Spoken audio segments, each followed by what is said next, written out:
सांगोल्यातल्या शहाजी बापू पाटलांच्या कार्यालयावर निवडणूक आयोगानं धाड टाकली।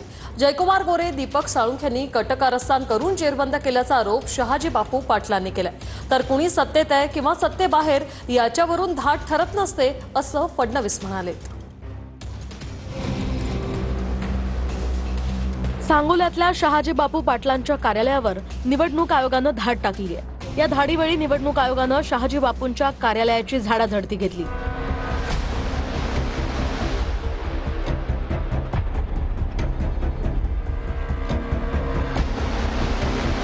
धाडीवेळी आपल्यासह कार्यकर्त्यांना निवडणूक आयोगाचं पथक आणि पोलिसांनी स्थानबद्ध केल्याचा आरोपही शहाजी बापूंनी केलाय। या कारवाईमागे मंत्री जयकुमार गोरे आणि माजी आमदार दीपक साळुंखे पाटील असल्याचा दावा सुद्धा शहाजी बापू पाटलांनी केलाय। हे बहुतेक पालकमंत्री जयकुमार गोरे आणि माजी आमदार दीपक साळुंखे यांनी कटकारस्थान करून सभा संपल्या मला जेरबंद केलं। माझ्याजवळ 10-20 कार्यकर्त्यांच्या घरी दाढी टाकून जेरबंद केलेला आहे। घरातून बाहेर निघू देत नाही, ते अडकून ठेवलेलं आहे। माझ्याच पक्षाचं सरकार असून मी मला अशा अडचणी बरोबर नाही राजकारणात कशासाठी असं करताय असं आहे। मला याची कल्पना नाही, पण कोणी सत्तेत आहे किंवा सत्तेबाहेर आहे याच्यावर रेट ठरत नसते। समजा एखादी तक्रार आली, आमचे काही कार्यकर्त्यांच्या संदर्भात तक्रार आली तर त्याही ठिकाणी चौकशी करता गेले। शहाजी बापूंच्याकडे जी काल या ठिकाणी धाड झाली, खरं तर हे अपेक्षित होतं का आणि तुम्हाला या सगळ्याबद्दलची काय भूमिका आहे? नाही काय नाही, ती काय चौकशी होईल आणि त्याच्यामध्ये काय एवढं सिरियसली घेण्यासारखं नाहीये। शहाजी बापूंच्या कार्यालयावर धाड पडल्याची बातमी कळताच शहाजी बापूंच्या पत्नीला अश्रू अनावर झाले। याच वेळी शहाजी बापूंनी फोनवरूनच पत्नीची समजूत काढली। काय नक्की तुमच्या भावना? रडत बसू नको। हॅलो, काय जात नाही का? रडू नको। आले ती पोलीस येते जाते, तुला रडाय काय झालं? शांत हो, ग बस।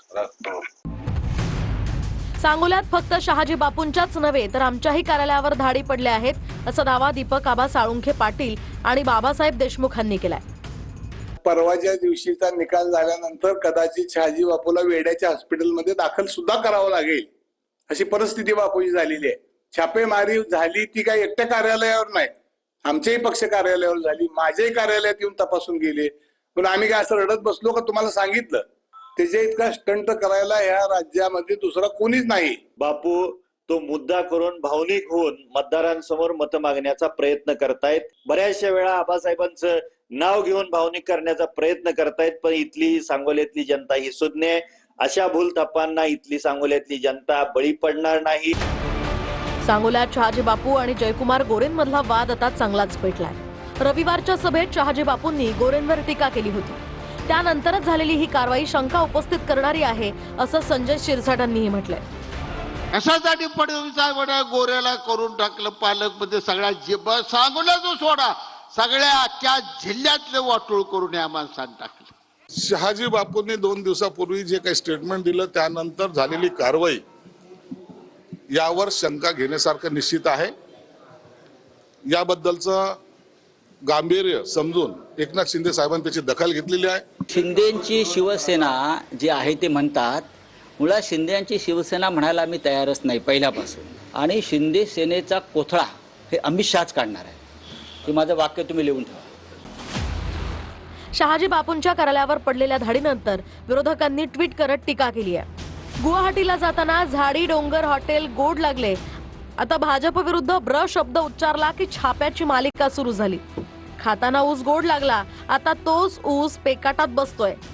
ओके मध्ये आहे असं म्हणावंच लागेल आता बापू, असं ट्विट अंबादास दानवेंनी केलंय।